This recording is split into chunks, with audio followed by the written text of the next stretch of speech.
I've driven up to the end of a forestry spur on the southern side of Laughing Jack Lagoon, and today I'm going to the Wentworth Hills.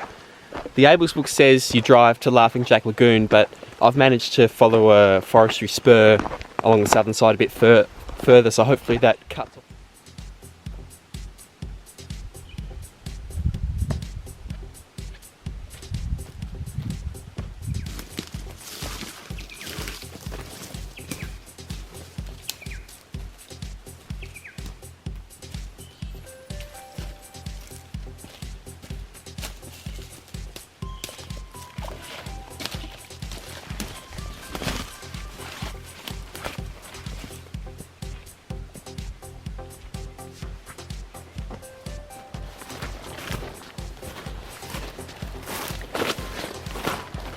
Well, I've been walking for 55 minutes and I'm out onto the open sedgelands.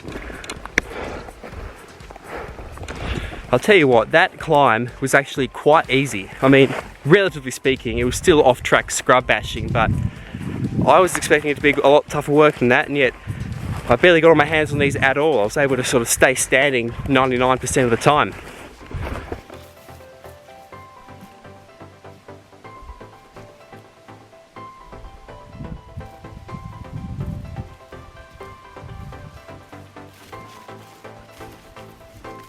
Behind me is Lake Night, which I've got to say is looking kind of gloomy given the cloudy skies, but I still think it's quite an attractive spot given the pencil pines around the edge.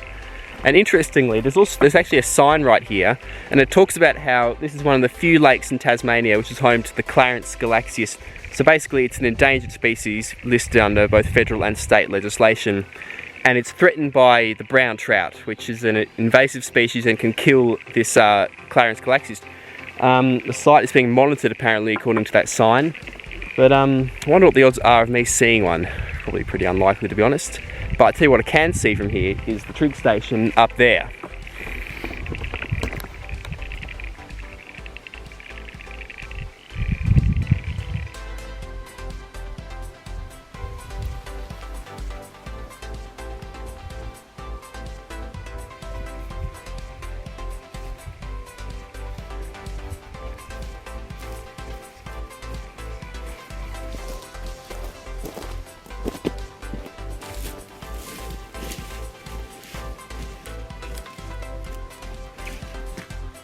Only a few hundred meters to go, I reckon. The trig is up there as I enter a forest that has got a lot of dead snow gums. It's quite eerie, to be honest. Scrub has been a bit thicker since Lake Night, but still it hasn't been ridiculously challenging. Zoom in on the trig.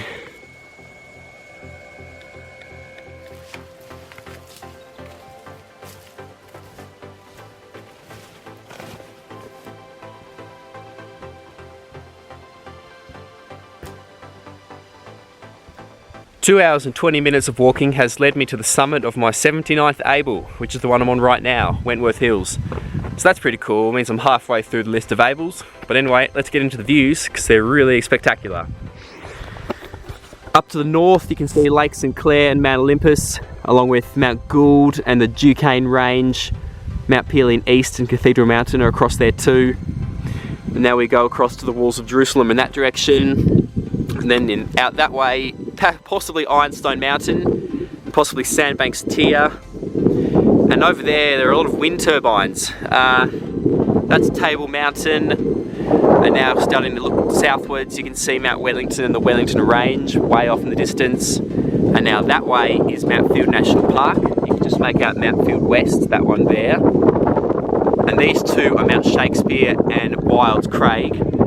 And now that is the Southwest National Park. I can make out Mount Anne, the Thumbs, just Mount Wedge and Clear Hill, and that might be Mount Wright, or is it Reed's Peak?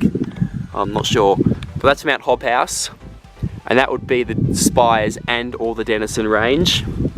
And now this is Lake King William below me here, and that is the King William Range behind it. So Mount King William 2, Slatters Peak with its horrible scrub, Lawton Bluff through the gap. That's Mount King William 1, and if I zoom in you can just make out the tippy top of Frenchman's Cap.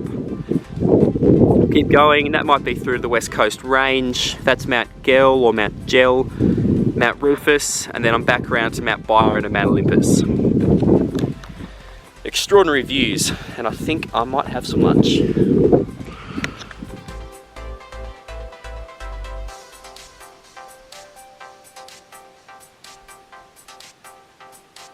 I'm back at Lake Night, and the cloud having burnt off is now proving how much of an attractive spot this is. It's really brilliant.